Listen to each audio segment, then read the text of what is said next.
troisième et dernière partie de Politicien, votre rendez-vous politique, dont le numéro de ce jour est consacré au Comores, notamment à la crise post-électorale. Mes trois invités sont restés avec moi, l'ancien ambassadeur Swalihi, Mohamed Swalihi. Merci à vous d'être resté avec nous. Le diplomate, l'ancien diplomate et écrivain Wadan Ahmed Mahmoud est resté avec moi.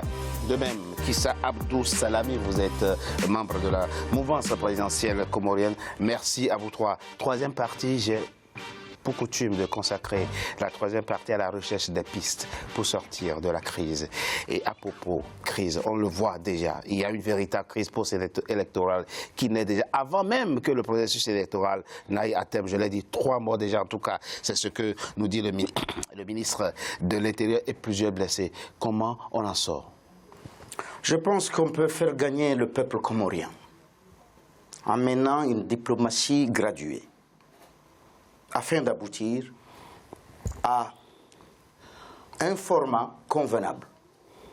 Mais cela suppose que nous, forces politiques de l'opposition, nous acceptions de faire des propositions qui puissent faire entendre l'autre camp. Parce qu'il ne s'agit pas de faire triompher un camp contre un autre. Il s'agit de voir le peuple comorien éviter un drame. Et là, quelle solution vous pensez? La solution, si on se met d'accord, nous, forces de l'opposition, comme quoi nous ne voulons pas entendre parler d'élections d'ici 2021. Alors là, on va mettre tout le paquet au niveau international pour convaincre les instances internationales, les pays amis, à prendre de manière graduée des mesures diplomatiques pour faire fléchir le président Azali. Voilà notre vision. Donc, résumons, vous parlez de 2021, c'est-à-dire que la concession, c'est très intéressant ce que vous dites. La concession que vous envisagez de la part de l'opposition,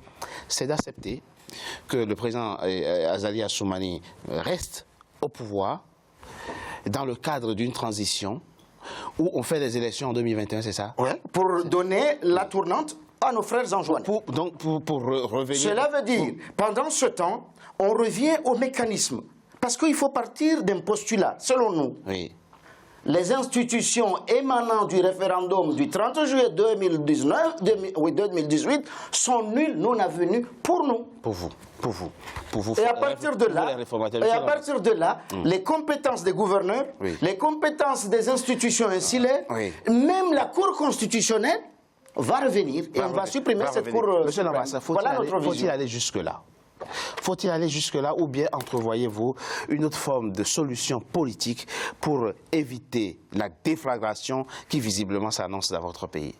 Moi, j'ai dit des choses simples.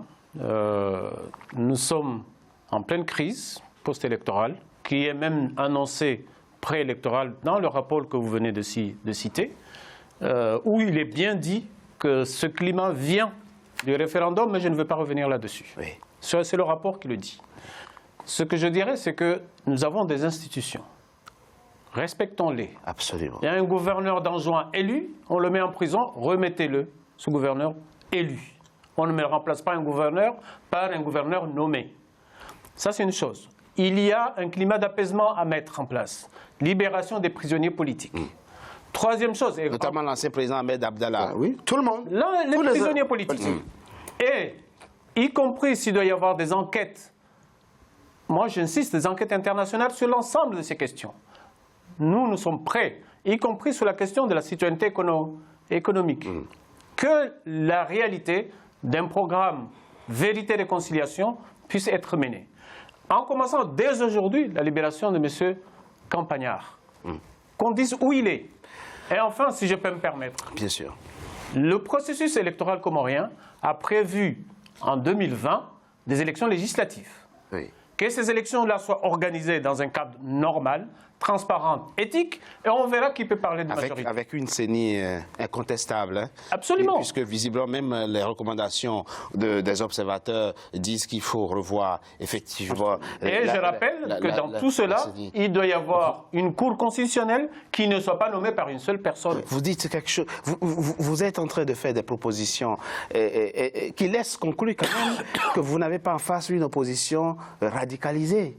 Vous avez là une opposition responsable, prête à faire des concessions et qui met sur la table des solutions, à commencer par des mesures de décrispation, c'est-à-dire la libération des prisonniers politiques. Le président, le candidat Azali Assoumani, pendant la campagne électorale, a dit quelque chose de très important. Je ne sais pas si lui-même s'en a rendu compte. Il dit qu'il n'y aura pas d'amnistie pour les prisonniers politiques.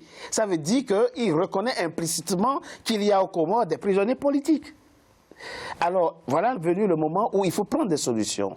Est-ce que c'est quelque chose que vous pouvez effectivement comprendre et conseiller éventuellement au président, puisque c'est vous qui le représentez à cette table? C'est une question qui est très sensible, cette question que vous venez de poser, hein, parce que M. Wadane veut nous faire revenir en 2016, en 2001, ainsi de suite. Ça, c'est une page qui est fermée, D'accord, ok, d'accord. Là, je ne vais pas faire de commentaires là-dessus, parce que les accords de Fomboni, ce sont des accords qui étaient en fait contextualisés par rapport à ce qui s'est passé aux Comores. Et on a jugé nécessaire, on a vu que ce qui s'est passé, voilà, tout a été réglé parce qu'il n'y a plus de séparatisme. Donc on est arrivé à une autre phase. Donc là, on ne revient pas là-dessus. Deuxième chose, ce qui a été proposé ici, je ne pense pas que ce soit des propositions, ce sont des impositions. Alors, si l'opposition veut, en fait, mettre sur la table des propositions, il faut d'abord qu'elle soit une opposition. Ce n'est pas une opposition. Ça veut dire quoi? Ça veut dire que l'opposition qui est là, ce sont des personnes qui sont éparpillées, qui ne sont pas capables de pouvoir s'unir et de représenter... Ayez un langage respectable. Nous vous respectons. Qu'est-ce qui n'est pas respectable? Non, je dis, ayez un langage respectable à notre égard. Oui, mais vous me laissez terminer. Oui. Vous me laissez terminer. C'est mon droit de faire cette observation. Mais pourquoi vous vous intéressez à l'organisation? L'opposition, c'est une opposition qui est désorganisée. Ce n'est pas la première fois que je le dis. Je l'ai dit dans des articles que j'ai rédigés. C'est une opposition qui est désorganisée. D'accord. Et vous avez besoin de discuter avec une opposition? On a besoin de discuter avec une véritable opposition qui est unie, qui sait ce qu'elle veut, qui... C'est-à-dire une opposition qui va lui obéir. C'est ce qui va obéir à qui? Ce n'est pas votre problème, notre organisation. Normalement, c'est vous. Réaccepter un débat. Non. Pourquoi vous ne pouvez pas dire, vous voulez décider? L'opposition, c'est une opposition contre un régime. Pourquoi vous voulez vous occuper de mon monde Est-ce que je peux terminer? Avec une pluralité d'approches, ça, il faut aussi... Il y a des différences idéologiques, il y a des différences politiques. L'opposition comorienne telle qu'elle est maintenant, elle est effritée, elle est désorganisée.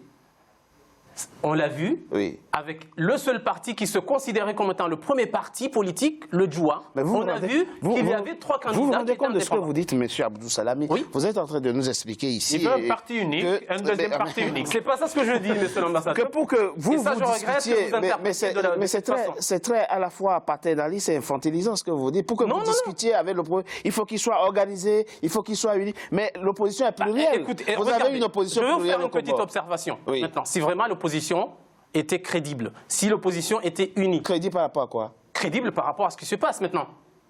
Par rapport à ce qui se passe maintenant. C'est une opposition, en fait, qui est là, mais pour moi, c'est une opposition qui est déjà affaiblie dès le départ.